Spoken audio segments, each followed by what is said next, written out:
Hello, non-existent audience, and welcome back to the third episode of Too Long Didn't Scroll. As an addendum to the previous day, January 21st, 2023, a major story broke out after 10:22 p.m. Pacific Standard Time that, in the middle of Lunar New Year's Eve celebrations, that a deadly shooting occurred at a Monterey Park dance studio near the city of Los Angeles in California. A suspect was identified as 72-year-old man Hu Can Tran, and on the night of the attack, the perpetrator opened fire upon and killed 10 people and injured 10 others. He fled the scene and was later discovered to have committed suicide. Details, including the suspect's motive, are still yet to come. On the events of January 22nd, 2023, we start the day's events at the border between the countries of Israel and Lebanon in the Middle East. Ever since the late 1940s after its creation, Israel has had a history of conflict and frigid relations with much of the Arab world, and armed conflicts throughout the 20th century, including Egypt, Syria, Lebanon, Jordan, and Palestine, have caused over 100,000 deaths.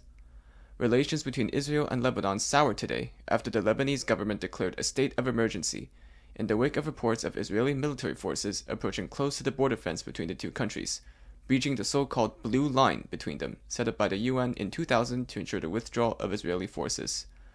The force includes several bulldozers and a large military presence, which comes amid the halting of excavation works by Lebanese forces just last week. United Nations peacekeepers have since been dispatched to the area with the aim of preventing escalation. In West Central Africa, the country of Cameroon has had a history of violence against journalists and reporters.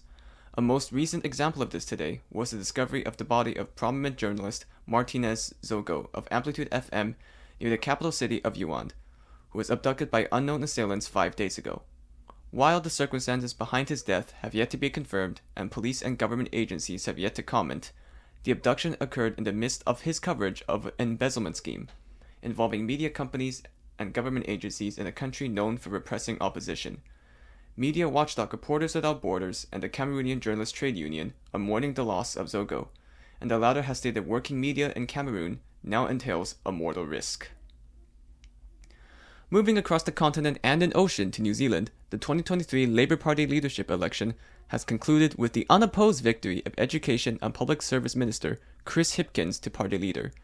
This comes in the wake of the resignation of then Prime Minister and party leader Jacinda Arden 3 days earlier, citing wanting to spend more time with her family, though such also comes in the midst of falling popularity readings in terms of her leadership.